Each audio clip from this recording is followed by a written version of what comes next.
So, what exactly happens in this phenomenal universe? Says ignorance rules supreme. This ignorance creates six transformations.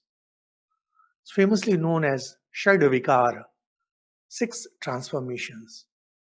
It's like your existence becomes apparent. You're born, you grow, you decay, you become old, and you finally disintegrate.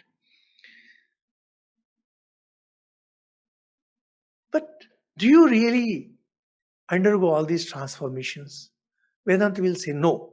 Your true, this thing will never undergo these transformations. You are beyond all this. When you go through Vedanta, it teaches you how actually you are beyond these transformations. The transformation is of the body. So, very famously, Ramana Maharshi had some cancer or some disease. Somebody asked, how come a great like you has this? So he was surprised. He says, why? This is dharma of the body. I am Atman.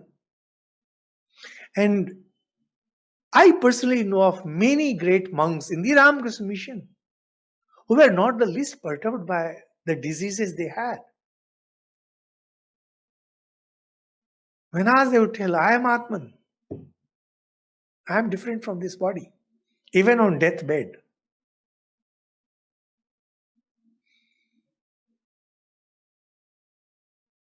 So, according to Vedanta, what exactly happens? Says you don't gain something new. Somebody says that Vishnu is God. You attain Vishnu. Krishna is God. You attain Krishna. Somebody promises you heaven. You go to heaven. Here it's not like that. Here, the six changes, six transformations is like a disease. You catch a disease, you become bedridden, and you take medicine, and you get well. Now what happens? Nothing happens. You regain your health. You are not getting something new.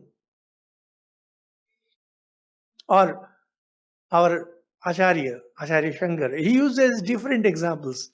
His favorite example is that of sandalwood. When it is placed with water for a long time, it acquires a foul smell. Rub it, foul smell goes away. You are pure Atman. Right now you are diseased. How? What is the disease? Disease of six transformations. You are born, you grow, you catch diseases. There's transformation. And there are various transformations, various kinds of transformations. Finally, you will get old and you will die. People may or may not shed tears for you. Once you realize what you truly are, then you realize your true state, just like regaining your health. This is what Acharya Shankara says. You regain your health. So it's not like gaining something afresh. It's not like going to heaven and having these huris and paris and this and that. No, no, no. You become what you are. So, this is how Vedanta works. So now, question comes, well,